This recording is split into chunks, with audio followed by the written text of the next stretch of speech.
আজকে এই আন্তঃ কলেজ বিতর্ক প্রতিযোগিতা 2024 অনুষ্ঠানে প্রথম রাউন্ড ক গ্রুপের অনুষ্ঠান সঞ্চালনায় আছি আমি সান্দিদা পারভীন মৌসুমী, প্রভাষক ইংরেজি বিভাগ, আদমদীঘি রহিমউদ্দিন ডিগ্রি কলেজ।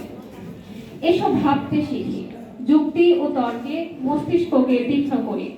বিতর্ক আমাদের গভীরভাবে ভাবতে শেখায়। বিতর্ক এমন এক প্রস্তর যা আমাদের মেধা ও মননকে শানিত করে। তাদের প্রয়াসে আমাদের আজকের বিতর্কের বিষয় নির্ধারিত হয়েছে উন্নত বাংলাদেশ বিনির্মাণে কারিগরি শিক্ষার বিকল্প নেই। বিষয়ের পক্ষে বলবে Santahar technical and business management college এবং বিষয়ের বিপক্ষে বলবে বীর বিক্রম শহীদ লেফটেন্যান্ট আহসানুল হক ডিগ্রি কলেজ সান্তাহার। প্রথমে বিজ্ঞ বিচারক মণ্ডলীকে আমি আসন গ্রহণের অনুরোধ জানাচ্ছি।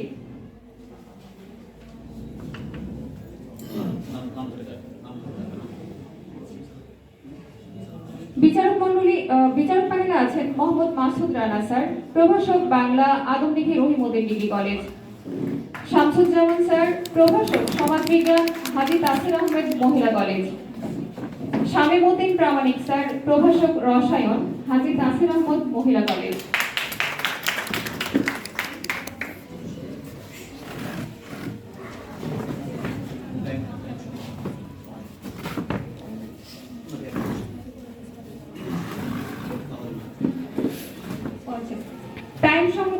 সময় সংরক্ষণে আছেন তাহমিনা ম্যাডাম, বাংলা, হাজী তাসির আহমেদ মহিলা কলেজ। সম্মানিত সুধী, প্রথমে আমরা পরিচিত হব পক্ষ দলের বিতার্কিকদের সাথে। পক্ষ দল Santahar technical and business management কলেজের বিতার্কিকরা হলেন নাভিয়া পারভীন, তৌফিকুর রহমান এবং তাদের দলনেতা সাবিহা সুলতানা মিল। বিপক্ষ দল বীর বিক্রম শহীদ লেফটেন্যান্ট আহসানুল হক কলেজ ডিগ্রি কলেজের বিতার্কিকরা হলেন খম বিনতে তাহসিন রশিদ, আফসানা আক্তার এবং তাদের দলনেতা মোসাম্মদ আয়েশা খানম। সম্মানিত বিচারক মণ্ডলী যেসব বিষয়ের উপর বিতার্কিকদের নম্বর প্রদান করবেন তা হচ্ছে উপস্থাপনা 5, ভাষার ব্যবহার ও উচ্চারণ 5, তত্ত্ব ও তথ্য পরিবেশনা 10, যুক্তির প্রয়োগ ও খণ্ডন 5। সম্মানিত সুধী, সবশেষে আমরা পরিচিত হব আমাদের আজকের অনুষ্ঠানের সম্মানিত সভাপতির সাথে, যিনি সমগ্র অনুষ্ঠান পরিচালনা করবেন এবং বিতর্কের ফলাফল প্রদান করবেন। আমাদের মাঝে সভাপতি হিসেবে উপস্থিত হয়েছেন মোহাম্মদ নুরুল ইসলাম স্যার, জ্যেষ্ঠ প্রভাষক সমাজবিজ্ঞান, সান্তাহার মহিলা কলেজ। এবারে সম্মানিত সভাপতিকে মঞ্চে আসন গ্রহণ করার জন্য আমি বিনীত অনুরোধ জানাচ্ছি।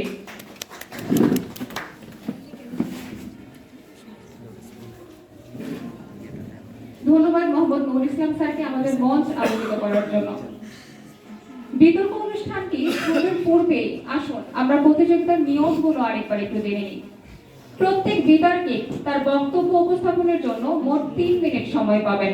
এই ক্ষেত্রে 2 মিনিটে সতর্কতা সংকেত এবং তৃতীয় মিনিটে চূড়ান্ত সংকেত দেওয়া হবে। এছাড়া প্রত্যেক দলের দলনেতা যুক্তি খণ্ডনের জন্য অতিরিক্ত 2 মিনিট সময় পাবেন। এক্ষেত্রে 1 মিনিট 30 সেকেন্ডে সতর্কতা সংকেত এবং দ্বিতীয় মিনিটে চূড়ান্ত সংকেত প্রদান করা হবে। এবারে আমি বিতর্ক অনুষ্ঠান শুরু করার জন্য সম্মানিত সভাপতিকে বিনীত অনুরোধ করছি। সম্মানিত সভাপতি।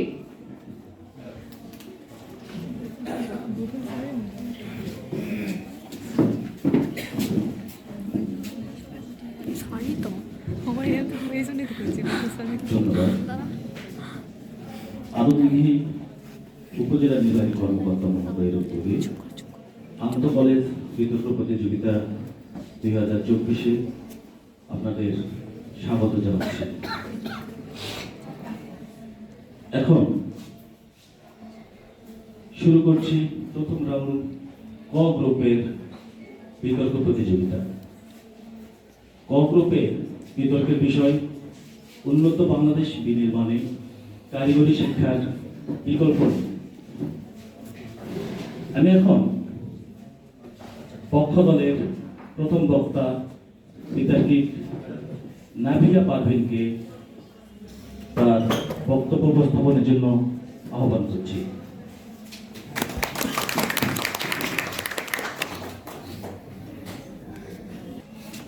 মাননীয় মডারেটর বিচারক মণ্ডলী, আমার প্রতিপক্ষের বন্ধুগণ এবং সম্মানিত উপস্থিতি, আসসালামু আলাইকুম। আজকের বিতর্কের বিষয় হলো উন্নত বাংলাদেশ বিনির্মাণে কারিগরি শিক্ষার বিকল্প নেই। যুক্তিসঙ্গত কারণে এর পক্ষে আমার অবস্থান। মাননীয় মডারেটর, প্রথমে আমরা জানবো উন্নত দেশ কাকে বলে। উইকিপিডিয়ার মতে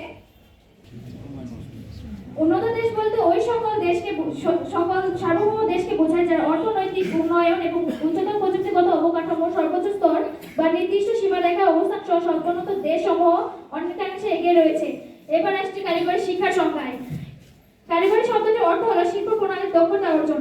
যে শিক্ষার দ্বারা শিক্ষার্থীরা শিল্প, বাণিজ্য, কৃষি ও কলকারখানার যন্ত্রপাতি ব্যবহারে বৈজ্ঞানিক প্রযুক্তির সহায়ক প্রশিক্ষিত হয়, সেই শিক্ষাকে কারিগরি শিক্ষা বলে। মাননীয় মডারেটর, প্রাথমিক ও গণশিক্ষা মন্ত্রণালয় 2022 এর তথ্য অনুযায়ী বর্তমানে দেশের সাক্ষরতার হার 76.8%, অর্থাৎ প্রায় 24% জনগোষ্ঠী নিরক্ষর। দেশের 17 কোটি মানুষের 5 ভাগের 3 ভাগ নামমাত্র অক্ষর জ্ঞান সম্পন্ন, অর্থাৎ দেশের সাক্ষরতার হার বাড়লেও প্রকৃত শিক্ষিতের হার বাড়েনি। মাননীয় মডারেটর, সরকার দেশের উন্নয়নের জন্য কয়েকটি প্রকল্প হাতে নিয়েছেন। তার মধ্যে SME project, millennium development goal 2015, একটি বাড়ি একটি খামার প্রকল্প। প্রতিপক্ষের প্রতি কাছে প্রশ্ন রইল, এই প্রকল্পগুলো বাস্তবায়নের জন্য কর্মমুখী শিক্ষার বিকল্প কি আছে? মাননীয় মডারেটর, কারিগরি শিক্ষা জোর দেওয়ার কারণে বাংলাদেশের চাইলে ইন্দোনেশিয়া, থাইল্যান্ড, মালয়েশিয়া, দক্ষিণ কোরিয়া জিডিপির হার এখন অনেক বেশি, অথচ 1970 সালে দেশগুলোর জিডিপির হার ছিল প্রায় কাছাকাছি।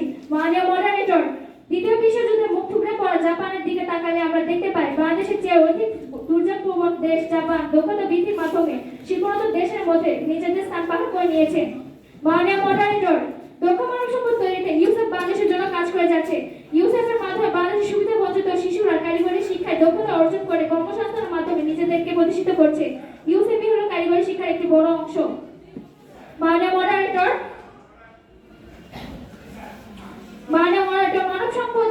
মানব সম্পদকে বলা হয়ে থাকে উন্নয়নের ইঞ্জিন, আর শ্রম শক্তি সম্পন্ন মানুষই হলো মানব সম্পদ।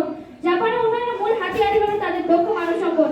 কৃষি শিল্প বা সেবা খাত সহ দেশের অর্থনৈতিক উন্নতির জন্য প্রয়োজন দক্ষ মানব সম্পদের। কারিগরি শিক্ষা সচিব ডক্টর ফরিদউদ্দিন আহমেদ বলেন, বিশ্বের তালিকায় বাংলাদেশের নাম পৌঁছে দিতে হলে কারিগরি শিক্ষার বিকল্প নাই। কারিগরি শিক্ষার প্রসার যত বেশি হবে তো দেশ তত উন্নত হবে। তাই আসুন বন্ধুগণ, আর আমার কণ্ঠের সঙ্গে কণ্ঠ মিলিয়ে বলুন, উন্নত বাংলাদেশ বিনির্মাণে কারিগরি শিক্ষার বিকল্প নেই। ধন্যবাদ সবাইকে। যিনি সুন্দরভাবে পক্ষের আজকের বিষয়টিকে সংজ্ঞায়ন করলেন এবং তার পক্ষে বেশ কিছু যুক্তি উপস্থাপন করলেন। আমি এখন বিপক্ষ দলের প্রথম বক্তা বিতার্কিক খ ম বিনতে তাহসিন রশিদকে তার বক্তব্য উপস্থাপনের জন্য আহ্বান করছি।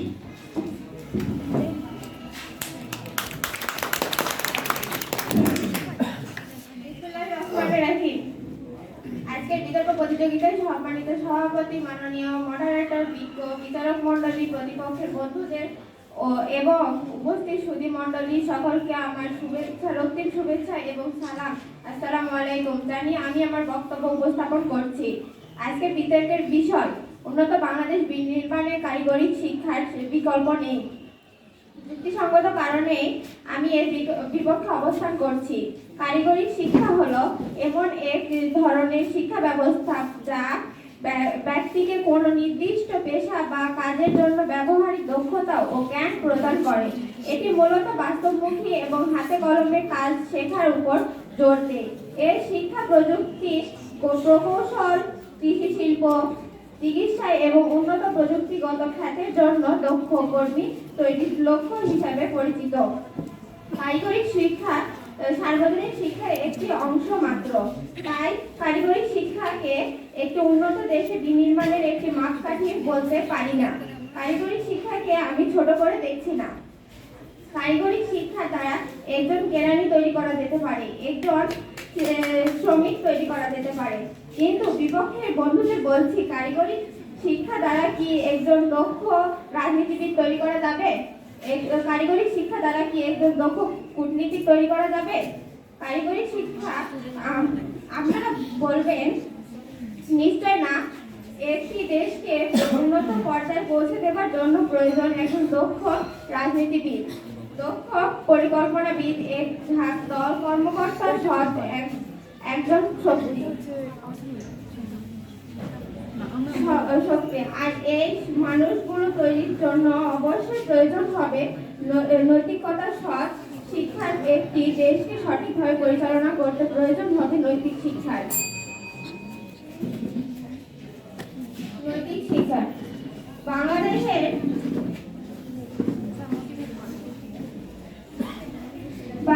কারিগরি শিক্ষার হার 8.44%।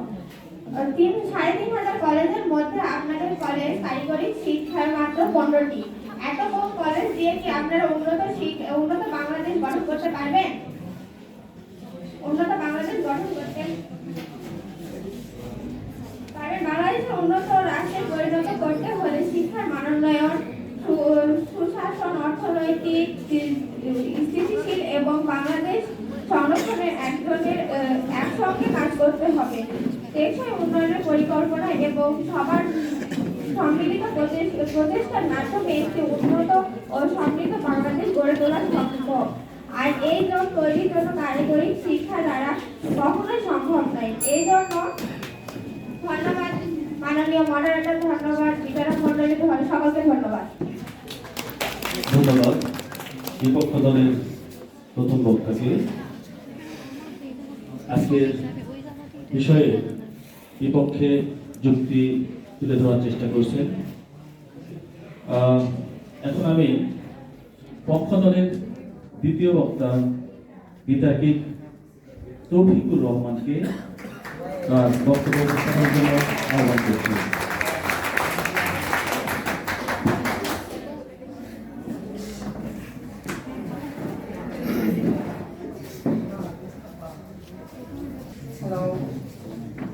কাজ হবে না সনদে, বাড়বে শুধু ভিড়, এসো হই কারিগর, শুধু হই জাতি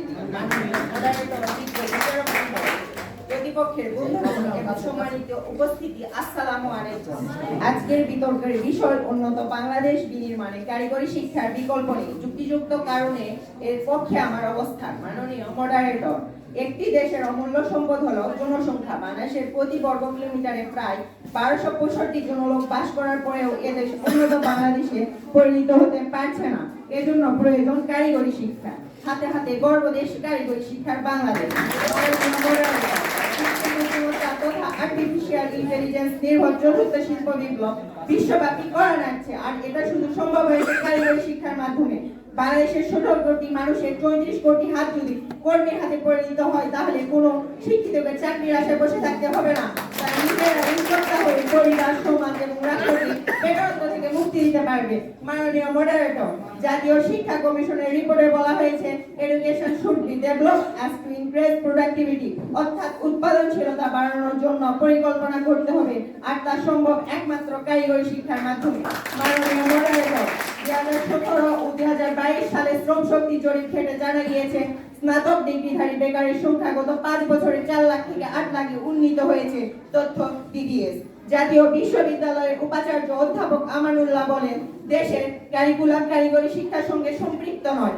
এজন্য শিক্ষার্থীরা লেখাপড়া করেও বেকার থেকে যাচ্ছে। এজন্য তারা এখন কারিকুলাম পরিবর্তনের কাজ করছে, অর্থাৎ অনার্স মাস্টার্স এর পাশাপাশি একজন শিক্ষার্থীকে বাধ্যতামূলক কারিগরি শিক্ষার উপর একটি সাবজেক্ট পড়ার উদ্যোগ নিয়েছে। তথ্য দৈনিক যুগান্তর 3 নভেম্বর 2024। আমার প্রতিপক্ষ বন্ধুদের কাছে প্রশ্ন রইল, কারিগরি শিক্ষা ব্যতীত যদি উন্নত বাংলাদেশ বিনির্মাণ করা সম্ভব হতো, তাহলে জাতীয় বিশ্ববিদ্যালয় কারিকুলাম পরিবর্তনের উদ্যোগ নিয়েছেন কেন? মাননীয় মডারেটর, শ্রীলঙ্কা, ফিলিপাইনে যখন বিদেশে কাজ করে প্রথম ক্যাটাগরিতে, তখন বাংলাদেশের জনগণ কাজ করছে তৃতীয় ক্যাটাগরিতে। আমরা যদি তাদেরকে প্রশিক্ষণের মাধ্যমে আরো দক্ষ করতে পারতাম, তাহলে আমাদের রেমিটেন্সের পরিমাণ আরো বৃদ্ধি পেত।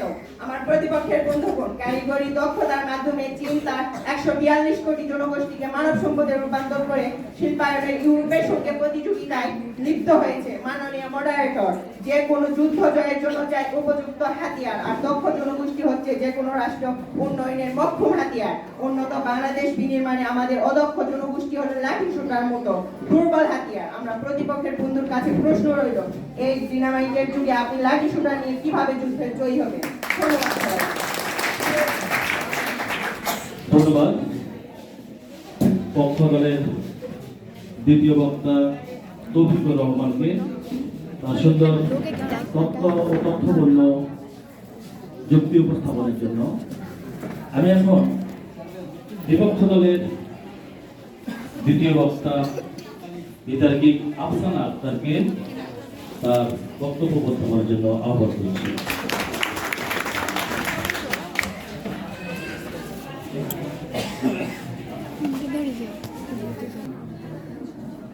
সম্মানিত সভাপতি, মাননীয় মডারেটর, বিজ্ঞ বিচারক মন্ডলী, আমার সামনে উপস্থিত সুধীমণ্ডলী এবং শিক্ষার্থীদের জানাই আমার আন্তরিক শুভেচ্ছা ও সালাম। আসসালামু আলাইকুম।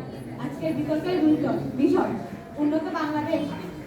উন্নত বাংলাদেশ বিনির্মাণে কারিগরি শিক্ষার বিকল্প নেই। যুক্তিসঙ্গত কারণে আমি এর বিপক্ষে অবস্থান করছি। কারিগরি শিক্ষা হলো এমন একটি শিক্ষা যা শিল্প, বাণিজ্য, কৃষি ও কলকারখানার যন্ত্রপাতির ব্যবহার প্রশিক্ষণ দেওয়া হয়। আর উন্নত রাষ্ট্র বলতে এমন একটি দেশকে বোঝায় যেখানে নাগরিকদের জন্য উন্নত মানের জীবনযাপন, আর্থিক সামাজিক উন্নয়ন, শিক্ষা, শিল্প, শক্তিশালী অর্থনীতি, সুসংগত সুশাসন, উন্নত স্বাস্থ্যসেবা বোঝায়। মাননীয় মডারেটর, আমার বিপক্ষ বন্ধুরা কিভাবে বলতে পারে যে শুধু কারিগরি শিক্ষা দ্বারাই এসব সম্ভব? যদি কারিগরি শিক্ষা দ্বারাই সবকিছু সম্ভব হতো তাহলে এসএসসি পাস করার পরে সবাই ডিপ্লোমাতে ভর্তি হতো, অন্য কোথাও যেত না। মাননীয় মডারেটর, দেশের ডাক্তার, ব্যারিস্টার, সেনাবাহিনী, নৌবাহিনী, ফার্মাসিস্ট, শিক্ষক, প্রফেসর সবাই কি কারিগরি শিক্ষা দ্বারা এইসব হয়েছে বলে দেবেন আমার বিপক্ষ বন্ধুরা? মাননীয় মডারেটর, ডাক্তার যদি কারিগরি শিক্ষা নিয়ে পড়াশোনা করতো তাহলে মোটরসাইকেলের ইঞ্জিন চালাতো, কৃষক তাহলে চিকিৎসা করতো। মাননীয় মডারেটর, কারিগরি শিক্ষায় যে কোনো মূল্য নেই তা আমি বলছি না। এই শিক্ষার মাধ্যমে দেশে কিছুটা বেকারত্ব দূর করা যাচ্ছে। কারিগরি শিক্ষাতে শ্রমিক, কেরানি, পিয়ন ইত্যাদি তৈরি করা যেতে পারে। মাননীয় মডারেটর, কারিগরি শিক্ষা দ্বারা কি একজন কূটনীতি তৈরি করা যাবে? আমাদের বিপক্ষ বন্ধুরা বলে যাবে দেশে একটি উন্নত পর্যায়ে পৌঁছে দেওয়ার জন্য প্রয়োজন দক্ষ রাজনীতিবিদ, দক্ষ পরিকল্পনাবিদ, একজন একসাথ কর্মকর্তা, সৎ একজন শক্তি। আর এই মানুষগুলো তৈরি করতে অবশ্যই প্রয়োজন হবে নৈতিকতা সহ সাধারণ শিক্ষা। একটি দেশকে সঠিকভাবে পরিচালনা করতে প্রয়োজন হবে নৈতিক শিক্ষা, শিক্ষিত জনবল, যা কারিগরি শিক্ষা দ্বারা কখনোই সম্ভব নয়। মাননীয় মডারেটর, আমরা যদি আমাদের সমাজের চারিদিকে তাকাই তাহলে দেখতে পাবো কত কৃষক চালক কৃষক আছে, তারা তাহলে কারিগরি শিক্ষা নিয়ে পড়াশোনা করে বড় বড় পদে থাকতো। এইভাবে মজুরের কাজ করতে হতো না। মাননীয় মডারেটর, কারিগরি শিক্ষায় যদি দেশকে উন্নত করতো তাহলে বিজ্ঞানীরা এটা নিয়ে পড়াশোনা করতো। কেন তারা কারিগরি শিক্ষা নিয়ে পড়েনি বলে দেবেন আমার বিপক্ষ বন্ধুরা? আমরা যদি অন্য দেশগুলোর দিকে তাকাই তাহলে দেখতে পাবো তারা কত উন্নত। তারা কি এই কারিগরি শিক্ষা নিয়ে পড়াশোনা করছে? এত উন্নত করেনি আমার বিপক্ষ বন্ধুরা? মাননীয় মডারেটর, আমরা মাঝে মাঝে বাঙালি, তাই বলে কি আমরা শুধু মাছ ভাত খাই, অন্য কিছু খাই না? আমার বিপক্ষ বন্ধুরা, তাহলে চোখ খোলা রেখে অন্ধ হয়ে কেন আছি? চোখের সামনে সব প্রমাণ আছে, তারা কি এটা দেখতে পাচ্ছে না? 195টি স্বাধীন দেশের মধ্যে কোনটি শুধু কারিগরি শিক্ষার মধ্যে উন্নত দেশে পরিণত হয়েছে তার প্রমাণ আমাকে দেখাতে পারবে আমার বিপক্ষ বন্ধুরা? এমন কোনো দেশই নেই যে কারিগরি শিক্ষার মাধ্যমে উন্নত হয়েছে। কেন তাহলে তারা বলছে যে কারিগরি শিক্ষা একমাত্র উন্নত দেশ বাংলাদেশ গঠন করতে সম্ভব? ধন্যবাদ সবাইকে। ধন্যবাদ। বিপক্ষ দলের দ্বিতীয় বক্তা আফসানা আক্তারকে আজকের বিষয়ের বিপক্ষে যুক্তি তুলে ধরার চেষ্টা করেছেন। আমি এখন পক্ষ দলের তৃতীয় বক্তা ও দলনেতা বিতার্কিক সাবিহা সুলতানা মিমকে তার বক্তব্য উপস্থাপনের জন্য আহ্বান জানাচ্ছি।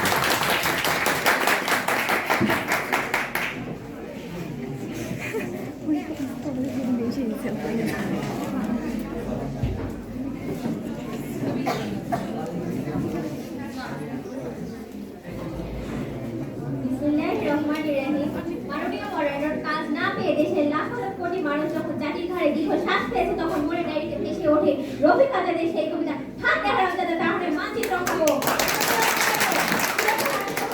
পাথর বেঁধে গল্পটিকে লম্বা করে তখন হৃদয়ের ক্যানভাসে জেগে ওঠে শ্রীকান্ত ভট্টাচার্যের সেই কবিতা, ক্ষুধার রাজ্যে পৃথিবী গদ্যময় পূর্ণিমার চাঁদ যেন ঝলসানো রুটি। এমন একটা প্রেক্ষাপটে দাঁড়িয়ে বিতর্কের বিষয় যখন উন্নত বাংলাদেশ বিনির্মাণে কারিগরি শিক্ষার বিকল্প অত্যন্ত যুক্তিসহ বিসঙ্গতার কারণে এর পক্ষে আমার অবস্থান। ধন্যবাদ মাননীয় মডারেটর, ধন্যবাদ বিজ্ঞ বিচারক মণ্ডলী। আমার প্রতিপক্ষের বন্ধুগণ, আপনাদের আমার বাংলাদেশ প্রকৌশল ও প্রযুক্তি বিশ্ববিদ্যালয় সংক্ষেপে যাকে আমরা বলি বুয়েট, এই বুয়েট, কুয়েট, চুয়েট, টেক্সটাইল বিশ্ববিদ্যালয়, এগ্রিকালচার, মেডিকেল টেকনোলজি এসবই হচ্ছে কিন্তু বাংলাদেশের শীর্ষস্থানীয় সম্পর্কিত উচ্চ কারিগরি শিক্ষা প্রতিষ্ঠান। তথ্য উইকিপিডিয়া, বাংলাদেশ কারিগরি শিক্ষা বোর্ড। আমার প্রতিপক্ষের বন্ধুগণ, প্রযুক্তির অবাধ ব্যবহারে আমরা যখন বলছি এখন বিশ্ব হাতের মুঠোয় না আঙুলের ডগায়, তখন আপনারা কেমন করে বুয়েট চুয়েটকে বাদে উন্নত বাংলাদেশ বিনিময় করবেন আপনাদের কাছে? মাননীয় মডারেটর, অর্থনৈতিকভাবে সমৃদ্ধ দেশ বলতে বোঝায় স্বনির্ভর অর্থনীতি, আর এজন্য প্রয়োজন মানসম্মত কারিগরি শিক্ষা। চতুর্থ শিল্প বিপ্লবের চ্যালেঞ্জ গ্রহণ করতে অদক্ষ সর্বদক্ষ জনশক্তিকে ক্রমাগতভাবে বাজার চাহিদা কেন্দ্রিক ক্ষমতায় রূপান্তর করতে হবে, এক্সপার্টদের আনতে হবে কারিগরি শিক্ষায়। তা না হলে কানাডিয়ান কোম্পানি নাইকের মতো গ্যাস ক্ষেত্র সহ বিভিন্ন প্রাকৃতিক সম্পদের সুষ্ঠু ব্যবহার আমরা করতে পারবো না। মাননীয় মডারেটর, উত্তরাঞ্চলে খরার জন্য এবং দক্ষিণাঞ্চলে লবণাক্ততার জন্য বছরের পর বছর 1 থেকে 1.5 কোটি লোক দারিদ্র্যের শিকার হচ্ছে। ওই সমস্ত লোকগুলোকে যদি আমরা কারিগরি শিক্ষার মাধ্যমে প্রশিক্ষিত করে তুলতে পারি তাহলে দরিদ্র সহজেই দূর হয়ে যাবে। মাননীয় মডারেটর, ইউএনডিপি প্রতিবেদনে জানা গেছে অতি দরিদ্র মানুষের সংখ্যা 4,17,00,000। এর মধ্যে 6.5% অবস্থা খুবই গুরুতর। এই বিশাল জনগোষ্ঠীকে যদি আমরা কারিগরি শিক্ষায় প্রশিক্ষিত করে তুলতে পারি তাহলে এই জনগোষ্ঠী মানব বোঝা না হয়ে মানব সম্পদে পরিণত হবে। মাননীয় মডারেটর, ইউআরডি চলতি অর্থবছর 2023 সালে জুলাই থেকে 2024 সালে মার্চ পর্যন্ত বাংলাদেশে বিদেশি ঋণের পরিমাণ $563 কোটি। সেই হিসেবে মাথাপিছু বিদেশি ঋণের পরিমাণ $611। যেখানে প্রতিনিয়ত একটা শিশুকে ঋণের বোঝা মাথায় নিয়ে জন্মাতে হয়, সেখানে আমার প্রতিপক্ষ বন্ধুদের কাছে প্রশ্ন এলো, আত্মনির্ভরশীলতা নিশ্চিত না করে কর্মমুখী শিক্ষা ব্যতীত কিভাবে টেকসই উন্নয়ন সম্ভব হবে? বলেছেন কোন সমস্যার সমাধান করতে হলে শাখা প্রশাখার ভিতরে না করে মাটি খুঁড়ে শিকড়ে প্রবেশ করতে হবে। আমার প্রতিপক্ষের বন্ধুগণ, আপনারা তো শাখা প্রশাখায় বিচার করছেন, শিকড়ে হাতে দিচ্ছেন না। আপনাদের কাছে বিষয় শিক্ষার ভিত্তি চাই, কারিগরি শিক্ষার প্রসার নেয়, অর্থনীতিতে সফলতা চাই, কারিগরি শিক্ষার বিকল্প নেই। ধন্যবাদ সবাই। ধন্যবাদ। পক্ষ দলের তৃতীয় বক্তা ও দলনেতাকে তার পক্ষে অনেক তথ্যের বিন্যাস ঘটিয়েছেন এবং সুন্দর উপস্থাপন করার জন্য তাকে আবারও ধন্যবাদ জানাচ্ছি। আমি এখন বিপক্ষ দলের তৃতীয় বক্তা ও দলনেতা বিতার্কিক আয়েশা খানমকে তার বক্তব্য উপস্থাপনের জন্য আহ্বান করছি।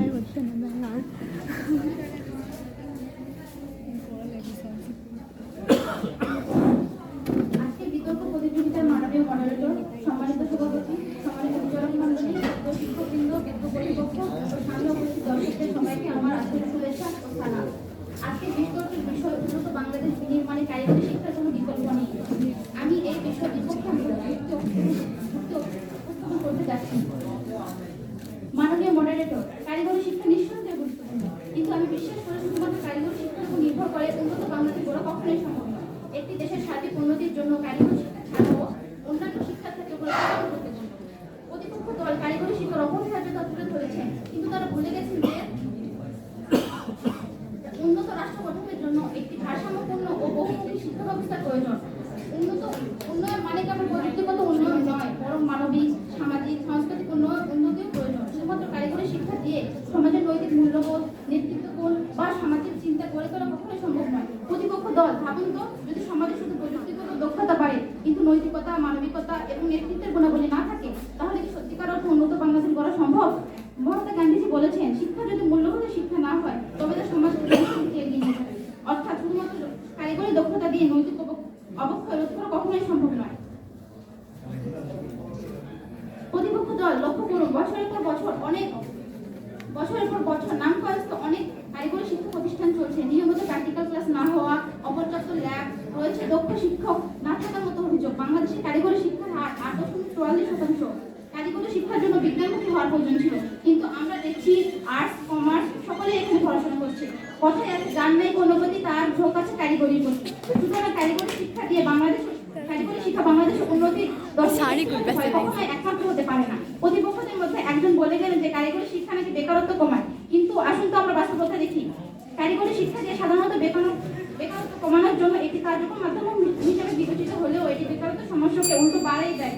এর পেছনে বেশ কিছু কারণ রয়েছে। দক্ষতার মান ও চাকরির বাজারে চাহিদার অমিল। যেমন একজন শিক্ষার্থী পুরনো প্রযুক্তির প্রশিক্ষণ যদি পায়, কিছু শিল্পক্ষেত্রে নতুন প্রযুক্তি ব্যবহার করা হয়, তবে সেই শিক্ষার্থী চাকরি পাওয়ার ক্ষেত্রে সমস্যায় পড়বে। তাছাড়া কারিগরি শিক্ষার মানহীন প্রতিষ্ঠান ও প্রশিক্ষণের কারণে সমাজের অপনির্ভরতামূলক হয়ে পড়ে। অতিরিক্ত শিক্ষিত জনগোষ্ঠী। একটি ট্রেডে বেশি সংখ্যক শিক্ষার্থী প্রশিক্ষণ নিলে তাদের জন্য পর্যাপ্ত কর্মসংস্থান নাও থাকতে পারে। তাই বলা যায় বাংলাদেশের বর্তমান প্রেক্ষাপটে কারিগরি শিক্ষা বেকারত্ব কমায় না, বরং বেকারত্ব বাড়ায়। এত কিছু পরেও আমরা কারিগরি শিক্ষাকে আমাদের বাংলাদেশের উন্নতির একমাত্র উপায় কিভাবে বলতে পারি? লক্ষ্য করুন কর্তৃপক্ষ। উন্নত দেশের অগ্রগতি শুধু কারিগরি শিক্ষা নির্ভর নয়। সাধারণ শিক্ষা, প্রযুক্তিগত উন্নয়ন, সুশাসন, গবেষণা ও উদ্ভাবন এবং একটি স্থিতিশীল অর্থনৈতিক পরিবেশ নিশ্চিত করেছে বাংলাদেশের মতো উন্নয়নশীল দেশের তাদের অনুসরণ করা, যাতে টেকসই উন্নয়ন নিশ্চিত করা যায়। বিপক্ষ দলের উদ্দেশ্যে বলি, তর্কের খ্যাতি নাই, তর্ক নয়, যুক্তিতেই মুক্তি। আসুন আমরা বাস্তবতাকে মেনে নিই। বাংলাদেশের উন্নয়নের একমাত্র উপায় কারিগরি শিক্ষা কখনোই হতে পারে না। আমি আশা করি আমার বক্তব্যগুলো প্রমাণ করবে যে উন্নত বাংলাদেশ বিনির্মাণে কারিগরি শিক্ষা গুরুত্বপূর্ণ হলেও এটি একমাত্র সমাধান নয়। আমাদের সম্মানিত শিক্ষা ব্যবস্থা রয়েছে। ধন্যবাদ মাননীয় প্রধানমন্ত্রী। ধন্যবাদ। বিপক্ষ দলের তৃতীয় বক্তা ও দলনেতা বিধায়ক আয়েশা খানমকে তার সুন্দর বক্তব্য উপস্থাপনের জন্য।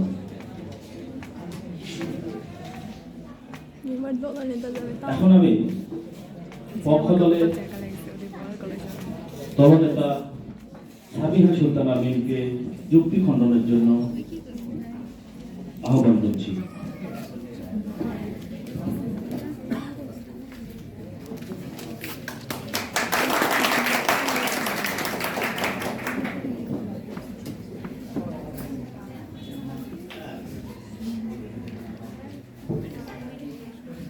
যুক্তিখণ্ডনের সময় দেওয়ার জন্য অসংখ্য ধন্যবাদ। আমার প্রতিপক্ষের বন্ধুগণ সৃজনশীল ও মানবিক শিক্ষা গ্রহণকারী সকল কিছু প্রখ্যাত নেতা ও ব্যক্তিবর্গের নাম বলে গেলেন।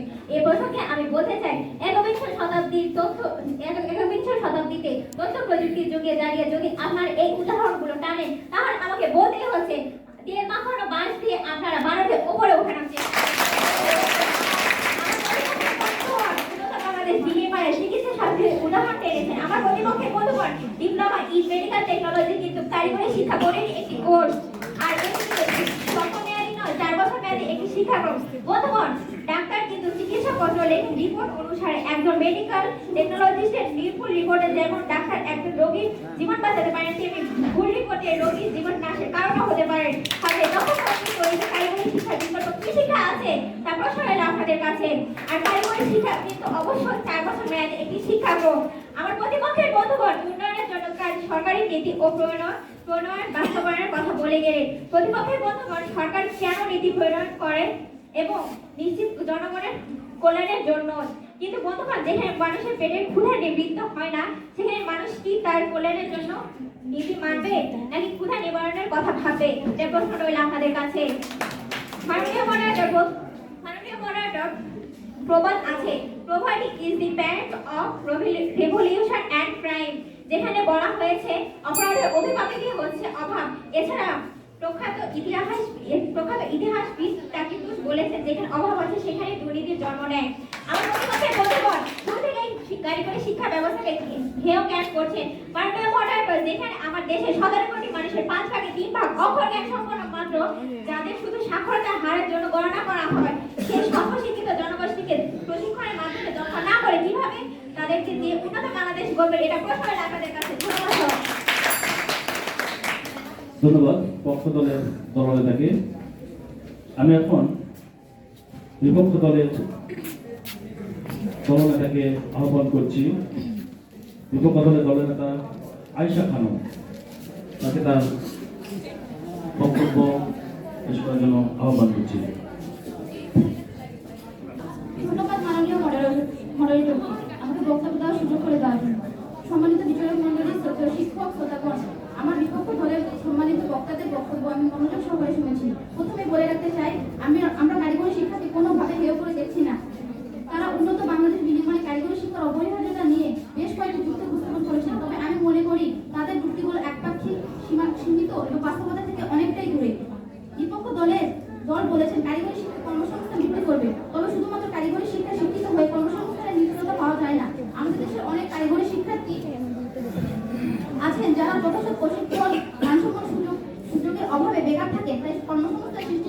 মানসম্পন্ন সাধারণ শিক্ষা নৈতিকতার বিকাশ অপরিহার্য। তারা বলেছেন যে দক্ষ জনশক্তি তৈরির জন্য কারিগরি শিক্ষা দরকার, কিন্তু দেশ গঠনে শুধু প্রযুক্তিগত দক্ষতা নয়, নেতৃত্ব, গবেষণা এবং সৃজনশীল চিন্তারও প্রয়োজন। এই দক্ষতাগুলো সাধারণ ও উচ্চশিক্ষার মাধ্যমে অর্জন সম্ভব। প্রতিপক্ষ দল দাবি করেছে প্রযুক্তিগত উন্নয়নের জন্য কারিগরি শিক্ষা একমাত্র পথ। আমি বলবো প্রযুক্তির পাশাপাশি সমাজের সার্বিক উন্নয়নের জন্য মানবিক ও সামাজিক জ্ঞান অপরিহার্য। নৈতিকতা, মূল্যবোধ, সামাজিক দায়বদ্ধতা ছাড়া প্রযুক্তিগত উন্নয়ন অর্থহীন। অনেক উন্নত দেশ যেমন জাপান, জার্মানিতে কারিগরি শিক্ষার পাশাপাশি সাধারণ শিক্ষাকে সমান গুরুত্বপূর্ণ দেওয়া হয়। তাদের সফলতার রহস্যই হলো শিক্ষা ব্যবস্থার ভারসাম্য। বিপক্ষ দলের পক্ষ থেকে বলা হয় কারিগরি শিক্ষা অবশ্যই গুরুত্বপূর্ণ, তবে এটি একমাত্র বিকল্প নয়। বাংলাদেশের উন্নতি শুধু কারিগরি শিক্ষার মাধ্যমে সম্ভব নয়। মানবিক, সামাজিক, বিজ্ঞান, ব্যবসা, আইন, সাহিত্য, সংস্কৃতি, চিকিৎসা ক্ষেত্রের মতো বিভিন্ন ক্ষেত্রে সমন্বয় উন্নতি আসে। কারিগরি শিক্ষাটা যদি একমাত্র পথ হতো তাহলে অন্যান্য গুরুত্বপূর্ণ ক্ষেত্রগুলো উপেক্ষিত হয়ে যেত। দক্ষ কারিগরি শিক্ষা উন্নয়নশীল দেশগুলোর জন্য গুরুত্বপূর্ণ হলেও একটি দেশের সফলতা কেবল কারিগরি শিক্ষার উপর নির্ভর করে না। যেমন প্রকৌশলী, চিকিৎসক, সমাজবিজ্ঞানী, অর্থনীতিবিদ এবং অন্যান্য পেশার মানুষের ভূমিকা অগ্রগণ্য। তাদের দক্ষতা, জ্ঞান ছাড়া দেশের সামগ্রিক উন্নয়ন সম্ভব নয়। কারিগরি শিক্ষা যদি একমাত্র উদ্দেশ্য হয় তবে মানবিক মূল্যবোধ এবং সামাজিক দায়বদ্ধতা উপস্থিত হতে পারে, যা একটি সমাজের সৃজনশীলতা ও মানবিক উন্নয়নের বাধা সৃষ্টি করবে। এটি স্পষ্ট যে বাংলাদেশের উন্নয়ন শুধুমাত্র কারিগরি শিক্ষার উপর নির্ভরশীল নয়। ধন্যবাদ মাননীয় মডারেটর। ধন্যবাদ। আজকে প্রথম রাউন্ড ক গ্রুপের বিতর্কের বিষয় ছিল উন্নত বাংলাদেশ বিনির্মাণে কারিগরি শিক্ষার বিকল্প নেই। বিষয়টির পক্ষে এবং বিপক্ষে উভয় বিদ্যার্থী খুবই সুন্দরভাবে তথ্য এবং তথ্যপূর্ণ যুক্তি উপস্থাপন করেছে। তোমরা প্রত্যেকেই অনন্য। আমি আশা করছি তোমরা এই চর্চা অব্যাহত রাখবে। আমি এটাও আশা করছি তোমরা ভবিষ্যতে আদমদীঘি উপজেলার গুণটি পেরিয়ে জাতীয় পর্যায়ে বিতর্ক প্রতিযোগিতায় অংশগ্রহণ করবে। আমি পক্ষ ও বিপক্ষ দলের সকল বিদ্যার্থী, তাদের তত্ত্বাবধায়ক এবং সংশ্লিষ্ট শিক্ষা প্রতিষ্ঠানকে ধন্যবাদ জানাচ্ছি আজকের এই বিতর্ক অনুষ্ঠানে অংশগ্রহণ করার জন্য। আমি ধন্যবাদ জানাচ্ছি বিতর্ক প্রতিযোগিতা অনুষ্ঠান সংশ্লিষ্ট সকল বিচারক মণ্ডলী, সঞ্চালক সহ সবাইকে। প্রতিযোগিতায় জয় পরাজয় থাকবে। এখানে জয় পরাজয় মুখ্য বিষয় নয়, অংশগ্রহণ করাটাই মুখ্য বিষয়। আমরা এখন ফলাফলের জন্য অপেক্ষা করছি। ফলাফল সম্ভবত আর কিছুক্ষণের মধ্যেই আমি হাতে পাবো। আমি এখন প্রথম রাউন্ড ক গ্রুপে বিতর্ক প্রতিযোগিতার ফলাফল ঘোষণা করছি। আমি আবারও বলছি, আজকের ফলাফলের জন্য তোমাদের যারা বিজিত তাদের মন খারাপ করার কিছুই নেই। আসলে এখানে তোমরা অংশগ্রহণ করছো, এটা অনেক বড় একটা বিষয়। আমি বিজয়ী দলের নাম ঘোষণা করছি। পক্ষ দল সান্তাহার টেকনিক্যাল অ্যান্ড বিজনেস সায়েন্সের শ্রেষ্ঠ বক্তা সাবিহা সুলতানা ম্যাম, পক্ষ দল সহযোগিতা। আমি সবাইকে ধন্যবাদ জানিয়ে আজকের এই বিতর্ক অনুষ্ঠান এখানে শেষ করছি। ধন্যবাদ সবাইকে।